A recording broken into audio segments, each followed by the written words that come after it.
कि जो हमारा लोकतंत्र का मंदिर है वहाँ पर इस तरीके से अगर आवाज़ें दबाई जाएंगी, मेरा मानना है कि पार्लियामेंट में अगर सबसे बड़ा अधिकार बोलने का है तो वो विपक्ष का होना चाहिए, क्योंकि ट्रेजरी बेंच वहाँ जवाब देने के लिए बैठी है। वो लोग सरकार में ऑलरेडी हैं, हम उनसे जवाब जानना चाहते हैं तो सवाल उठाने का मौका मिलना चाहिए। और अगर इस तरीके से बर्ताव रहेगा तो लोकतंत्र खत्म होगा।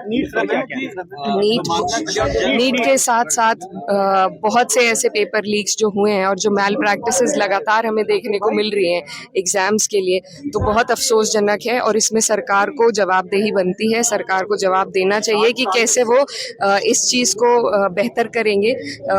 बच्चों का जो मनोबल टूटा है इससे, क्योंकि जब आप अपनी वजह से फेल होते हैं वो एक अलग बात है, लेकिन जब आप सिस्टमैटिक तौर पे आपको निराशा हाथ लगती है तो ये सरकार की जिम्मेदारी बनती है। तो हम सब उनसे सवाल करना चाहते हैं, उनकी ज़रूरत है कि वो जवाब दें। जो परिणाम चुनाव के आए हैं, अब आगे का क्या हम सबके लिए, समाज के लिए क्या कदम होने चाहिए, तो उस पर ये बैठक थी और बहुत अच्छा लगा। कहीं ना कहीं मुस्लिम लीडरान की जो है वो कमी महसूस होती थी, लेकिन क्या कहेंगे इन सब चीजों को लेकर के मुस्लिम नुमाइंदगान जो है वो ज्यादातर पार्लियामेंट पहुंचे थे?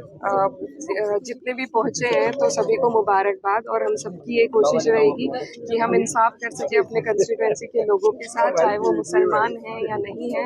सभी की जिम्मेदारी हमारी है और सभी के लिए हमें इंसाफ के साथ आवाज उठानी जी, आप आज जिस प्रोग्राम में शरीक हुई हैं उसका क्या मकसद आपको नजर आया है और कैसे देखती हैं इस तरह के प्रोग्राम जो होते हैं उनका क्या मोटिव होता है और क्या मकसद? चुनाव के बाद ये इंट्रोस्पेक्शन की मेरे ख्याल से सबसे बड़ी मीटिंग थी, और इसमें क्योंकि हमें पहले सामाजिक बदलाव लाना पड़ेगा, जब तभी इस मुल्क में किसी बड़े बदलाव की हम उम्मीद कर सकते हैं।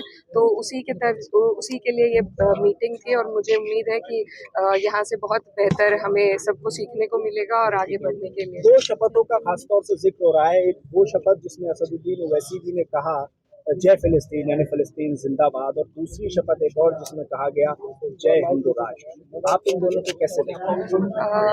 देखिए, दोनों ही शपथ जो हमारे मुल्क से मुताल्लिक रखती है, मैं सिर्फ उस पर बात करना चाहूँगी। और यहाँ पर जो हिंदू राष्ट्र की बात कही, ये संविधान में कहीं दिया हुआ नहीं है, और इसका मैं पुरजोर तरीके से विरोध करती हूँ, क्योंकि हमारा जो देश है वो सेक्युलरिज्म की बुनियाद पे बना है। यहाँ मुसलमान बाय चॉइस है और हमेशा अपनी कुर्बानी अपने देश के लिए देने के लिए तैयार रहते हैं। तो ऐसी बातें कहना एक तबके को अलग हटाने के जैसा है, तो मैं बिल्कुल इसका विरोध करती हूँ। और जो दूसरी शपथ है वो जिस इंटेंशन से कही गई है, सुपरफिशियलिटी में आती है, क्योंकि सुपरफिशियली वहाँ पर ज़रूरत नहीं थी ऐसी बातें कहने की। ये हिंदुस्तान की बात चल रही थी, हिंदुस्तान का पार्लियामेंट है, तो मैं उससे भी इत्तेफाक नहीं करती।